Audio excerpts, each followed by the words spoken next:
भविष्य वक्ताओं ने भविष्यवाणी कर कहा है कि 20वीं सदी में एक ऐसी महामारी फैलेगी जिसमें बहुत सारे लोग बेमौत मारे जाएंगे।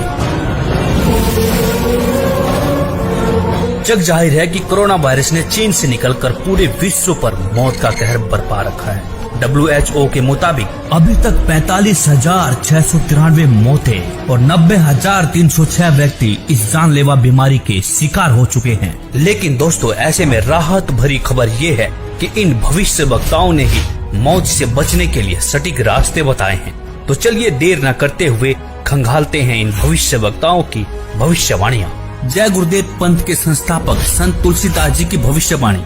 वह अपनी पुस्तक जय गुरुदेव की अमर वाणी के पृष्ठ 22 पर लिखते हैं, भविष्य में बीमारियों के बम फेंके जाएंगे,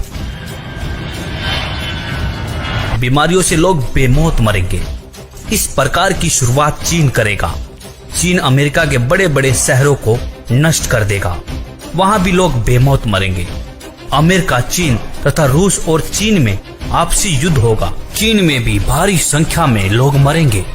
चीन की बची आबादी को भारत शरण देगा। आगे चलकर गृह युद्ध छिड़ जाएगा, तब जान बचाना मुश्किल हो जाएगा। अन्न और दवाइयों की कमी पड़ जाएगी। मेरी बातों को आप हंसी मजाक मानते हैं तो मैं आत्म कल्याण का काम करता हूँ। आप मेरी बातों को अभी न माने, जब सामने आएगी तब मानना। फिर आगे पृष्ठ 31 पर लिखते हैं, बाबा जय गुरुदेव की घोषणा सन 1972 में। आगे विश्व युद्ध होने पर भारी नुकसान होगा, लाशें पड़ी रहेंगी, उठाने वाले नहीं मिलेंगे। चीन, पाकिस्तान, अमेरिका आदि मुल्कों से विषैले बम फेंके जाएंगे। अधिकांश बम भारत की धरती पर उतार लिए जाएंगे। कीटाणु बम फेंके जाने पर बेगुनाह इंसान, जानवर, पक्षी आदि सब मरने लगेंगे। तो भारत का एक फकीर ऐसी जबरदस्त उल्टी आंधी चलाएगा कि उसमें हाथी भी उड़ता नजर आएगा। तेज हवाएं सभी कीड़ों को उड़ाकर वहां से ले जाएंगी। जहां से बम फेंके गए होंगे वहां फिर उस मुल्क के लोगों का सफाया हो जाएगा। दोस्तों, यहाँ पर इस भविष्यवाणी में जय गुरुदेव जी ने एक फकीर के बारे में भविष्यवाणी की है। उन्होंने कहा है कि एक ऐसा भारत का फकीर, एक ऐसा संत उल्टी आंधी चलाएगा जिसमें तेज हवाएं बहेंगी। जितने भी बम फेंके जाएंगे वह सारे उनकी धरती पर चले जाएंगे और वहां के लोगों का सफाया हो जाएगा। तो दोस्तों, देखना यह है कि वास्तव में वह फकीर कौन है। संत तुलसीदास जी ने इसी पुस्तक के पृष्ठ 59 पर 1971 में भविष्यवाणी करते हुए कहा था कि वह महापुरुष जो भारत को विश्व विजेता और विश्व गुरु बनाएगा, जिसकी एक भाषा होगी और एक झंडा होगा, वह भारत के एक छोटे से गांव में जन्म ले चुका है। संत रविदास, 16वीं सदी के विख्यात व चमत्कारी संत रविदास। दोस्तों, संत रविदास जी की भविष्यवाणियों से तो ऐसा प्रतीत होता है कि मानो संत रविदास जी ने 16वीं सदी में ही इस कोहराम के बारे में जान लिया था। उन्होंने इटली के बारे में बिल्कुल सटीक भविष्यवाणी करते हुए कहा है कि इटली में आने वाले समय में कोहराम मचेगा। दोस्तों, आपको बता दें कि इटली में कोरोना ने मौत का एक ऐसा तांडव मचाया है कि 13,000 से ज्यादा लोग मर चुके हैं और 1,10,000 से ज्यादा लोग संक्रमित हैं। संत रविदास जी लिखते हैं, भारत में अवतारी होगा जो अति विस्मयकारी होगा, ज्ञानी और विज्ञानी होगा, वो अद्भुत सेनानी होगा। जीते जी कई बार मरेगा, सदम वेश में जो विचरेगा। देश बचाने के लिए होगा एक आह्वान, युग परिवर्तन के लिए चले प्रबल तूफान। तीनों ओर से होगा हमला, देश के अंदर द्रोही घपला। सभी तरफ कोहराम मचेगा, कैसे हिंदुस्तान बचेगा। नेता, मंत्री और अधिकारी, जान बचाना होगा भारी। छोड़ सब मैदान भागेंगे, सब अपने अपने घर दुबकेंगे। जिन जिन भारत मात सताई, जिसने इसकी करी लुटाई, ढूंढ ढूंढ कर बदला लेगा, सब हिसाब चुकता कर देगा। चीन अरब की धुरी बनेगी, विध्वंसक ताकत उभरेगी। सभी तरफ संगीन लड़ाई, घाटे में होंगे ईसाई। इटली में कोहराम मचेगा। जी हाँ, जहाँ पर 13,000 से ज्यादा लोग मर चुके हैं, उसे कोहराम कहना गलत नहीं होगा। इससे बड़ी क्या त्रासदी हो सकती है। लंदन सागर में डूबेगा। जो तीसरा प्रलयंकारी, जो होगा भारी संहारी। भारत होगा विश्व विजेता, भारत होगा विश्व का नेता। दुनिया का कार्यालय होगा, भारत में न्यायालय होगा। तब सतयुग दर्शन आएगा, संत राज सुख बरसाएगा। सहस्त्र वर्ष तक सतयुग लागे, विश्व गुरु बन भारत जागे। जैसे कि तुलसीदास जी ने एक फकीर, एक संत के बारे में भविष्यवाणी की थी, उसी संत के बारे में भविष्यवाणी यहाँ पर रविदास जी भी कर रहे हैं। कह रहे हैं कि तब सतयुग दर्शन आएगा, संत राज सुख बरसाएगा, सहस्र वर्ष तक सतयुग लागे, विश्व गुरु मन भारत जागे। जैसा कि आपने पढ़ा कि दुनिया का कार्यालय होगा, भारत में न्यायालय होगा। तो न्यायालय से तात्पर्य है ICJ, मतलब इंटरनेशनल कोर्ट ऑफ जस्टिस, जो कि वर्तमान में अमेरिका में है, वह भारत में चला आएगा। तब भारत सभी देशों का प्रतिनिधित्व करेगा और भारत विश्व विजेता और विश्व गुरु बनकर उभरेगा। दोस्तों, यह विश्व विजेता और विश्व गुरु की बात सिर्फ संत रविदास जी नहीं कह रहे, बल्कि दुनिया के बड़े बड़े भविष्य वक्ताओं ने भी इस बात का समर्थन किया है। जैसे कि फ्रांस के नास्ट्रेडमस, न्यू जर्सी की फ्लोरेंस, इंग्लैंड के कीरोने, वेजिलेटिन ने, अमेरिका के जिन डिक्सन व एंडरसन ने, हंगरी के बोरिस्का ने, फ्रांस के डॉक्टर जुलवर्न ने, इजराइल जैसे महान राष्ट्र के प्रोहरार ने तथा नॉर्वे के आनंदचार्य आदि की भविष्यवाणियां भी इस बात का समर्थन करती है कि भारत के एक छोटे गांव से उत्पन्न एक महान संत के द्वारा भारत विश्व विजेता बन जाएगा। भगवान कृष्ण भक्त सूरदास जी की भविष्यवाणी।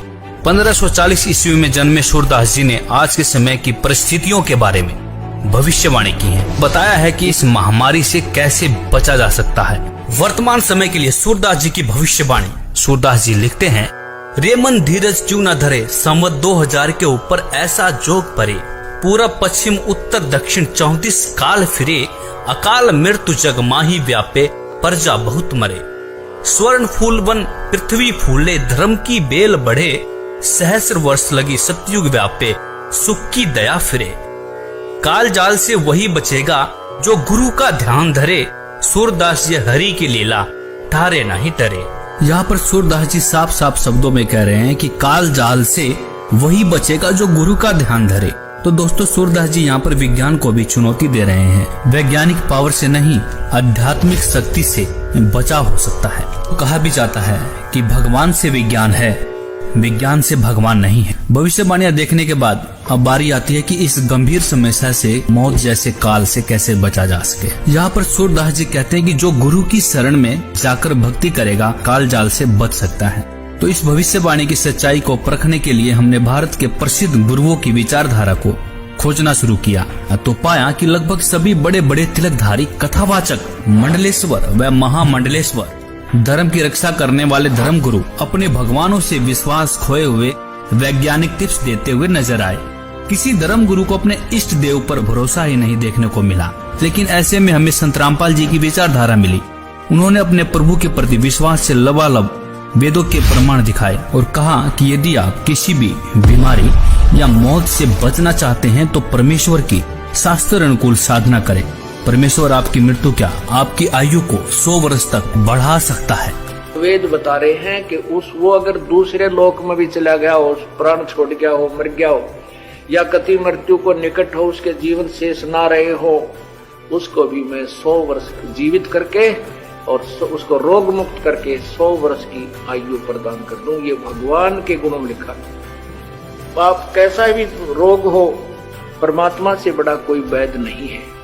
परमात्मा ने इस मिट्टी के शरीर को चला रखा है।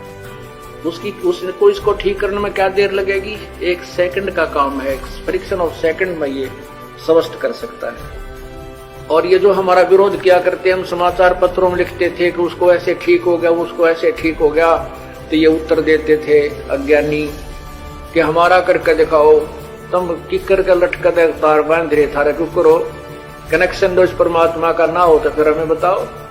विनम्र होकर के विधिवत साधना करो परमेश्वर की, जो भगवान के गुणों में लिखा वो नहीं मिलेंगे तो फिर अब साधना करने का लाभ क्या? तो पुण्यात्माओं, यहां ना जाने बिना गिनती के इतने दुख दूर हुए, कैंसर तक और ब्रेन ट्यूमर तक, जिनके ऑपरेशन निर्धारित कर दिए गए थे और कोई गारंटी नहीं। डॉक्टर बताते थे कि इस ऑपरेशन का कोई सफलता का कोई गारंटी नहीं है और ये पीड़ा कुछ समय के लिए बंद हो सकती है। ऐसे यहाँ बगैर किसी ऑपरेशन के परमात्मा की कृपा से, भगवान की रजा से, उस प्रभु की शक्ति से दूर हो गए, वो ठीक हो गए, वो रोग नष्ट हो गया। इसी का प्रमाण आपको ऋग्वेद दे रहा है कि परमात्मा पूर्ण ब्रह्म, पूर्ण परमात्मा की साधना करने वाले कि भगवान उसकी मृत्यु भी आ गई हो, उसके सांस भी शेष ना रहे और वो मर भी गया हो, उसको भी जीवित कर सकता है। ये देखिएगा ऋग्वेद, ये देखिए नीचे ऋग्वेद भाष्यम और दशम मंडलम, और यहां देखिएगा 161 नंबर सूक्त है, जिसको अब यहां इसके 2 नंबर, ये संस्कृत है, 2 नंबर मंत्र की। इसमें क्या अनुवाद किया है, इस संस्कृत का अनुवाद इन्होंने किया है, यदि रोगी की अक्षीण आयु हो गई हो, यदि वह इस लोक से चला गया हो, अर्थात मर गया हो, चला गया है, इस लोक से चला गया है, ये संस्कृत आगे हिंदी। और यदि वह मृत्यु के पास गया हुआ है तो भी उसको मैं, भगवान कहता है, मृत्यु देवता नृत्य से के पास से लौटा ला सकता हूं, ये संस्कृत है, आगे देखना। और उसको 100 वर्ष के जीवन के लिए प्रबल करूंगा। परमात्मा तो कहता है कि उस उपासक की, जो परमात्मा का भक्त है, यदि वो परमात्मा की साधना शास्त्र अनुकूल कर रहा है, परम संत से नाम लेकर के, तो वेद बता रहे हैं कि वो अगर दूसरे लोक में भी चला गया हो, प्राण छोड़ गया हो, मर गया हो, या कति मृत्यु को निकट हो, उसके जीवन शेष ना रहे हो, उसको भी मैं 100 वर्ष जीवित करके और उसको रोग मुक्त करके 100 वर्ष की आयु प्रदान कर दूं। ये भगवान के गुणों में लिखा है। दोस्तों, इस विज्ञान के दौर में संत जी का दावा वाकई में हमें अचंभित करने वाला था। फिर क्या था, बाबा की इस सच्चाई को सामने लाने के लिए हमने पड़ताल करनी शुरू कर दी। पड़ताल में हमें रियल स्टोरी 99 करके एक YouTube चैनल मिला, जिस पर बहुत से अनुयायियों के अनुभव थे। हमने बहुत सारे अनुयायियों के अनुभव देखे और उसमें पाया बहुत सारे ऐसे लोग हैं जिनकी लाइलाज बीमारियां कहीं डॉक्टर डिटेक्ट भी नहीं कर पा रहे थे। वह बीमारियां संत जी के बताए अनुसार सत भक्ति करने से बिल्कुल ठीक हो चुकी थी। बहुत से ऐसे लोगों के भी अनुभव मिले जो मरने के बाद जिंदा हो चुके थे। दोस्तों, यह सब देखने के बाद आपको क्या लगता है, क्या यह वही संत हैं जिसके बारे में संत तुलसीदास जी लिखते हैं, संत रविदास जी लिखते हैं कि संत राज सुख बरसाएगा? सूरदास जी भी लिखते हैं कि काल जाल से वही बचेगा जो गुरु की शरण रहे। गुरु से तात्पर्य यहाँ पर एक सच्चे गुरु से है, जो आपको सही रास्ता बताता हो, सही शास्त्र अनुकूल भक्ति करके आपके जीवन को धन्य करता हो। नकली गुरु के शरण में रहने से मोक्ष संभव नहीं हो सकता।